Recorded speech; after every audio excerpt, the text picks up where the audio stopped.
नमस्कार सम्पूर्ण हाम्रा मित्रहरूलाई। आज म तपाईहरुलाई एउटा नयाँ प्रकारको डिश बनाएर देखाउन जाँदैछु। यो हाम्रो हिजो रातिको बासी भात हो। अब म यो बासी भातलाई नफ्यालिकिन यसलाई राम्रो प्रकारले यसमा केही सामग्रीहरू मिसाएर राम्रो बासी भातको म तपाईहरुलाई पकोडा बनाएर देखाउँछु। प्याजलाई म मिसाउँछु।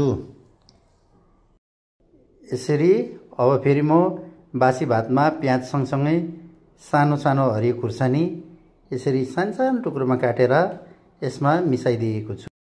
अब त्यो प्याज, हरियो खुर्सानी, हरियो धनिया सँगसँगै अब हामीले बेसन लगाएको छौं र स्वाद अनुसारले नुन थपिदिएको छौं।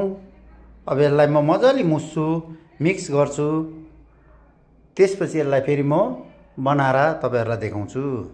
यसरी अब हाम्रो मैले अघि जुन तपाईहरुलाई देखाए त्यो बासी भातमा प्याज, हरियो खुर्सानी, धनिया, बेसन लगाएर तयार गरेको मेरो यो मिश्रण तयार भयो। अब म पकोडाको लागि चाहिँ तपाईको चुलामा कराई तताउँदैछु र कराईमा अब म तेल लगाएर त्यसपछि म तपाईहरुलाई फेरि यसरी बासी भातको पकोडा बनाएर देखाउँछु। अब म हजुरहरुलाई यहाँ मैले अघि बनाएको बासी भातको पकोडालाई यसरी रातो हुन्जेल तेलमा चलाउँदैछु। रातो भएर निकाल्छु। त्यसपछि म तपाईहरुलाई फाइनली बताइदिन्छु कि यो तयार भयो भनेर।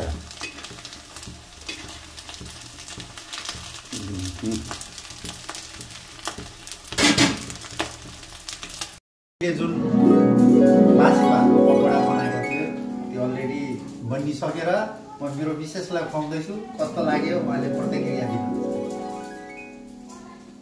एकदम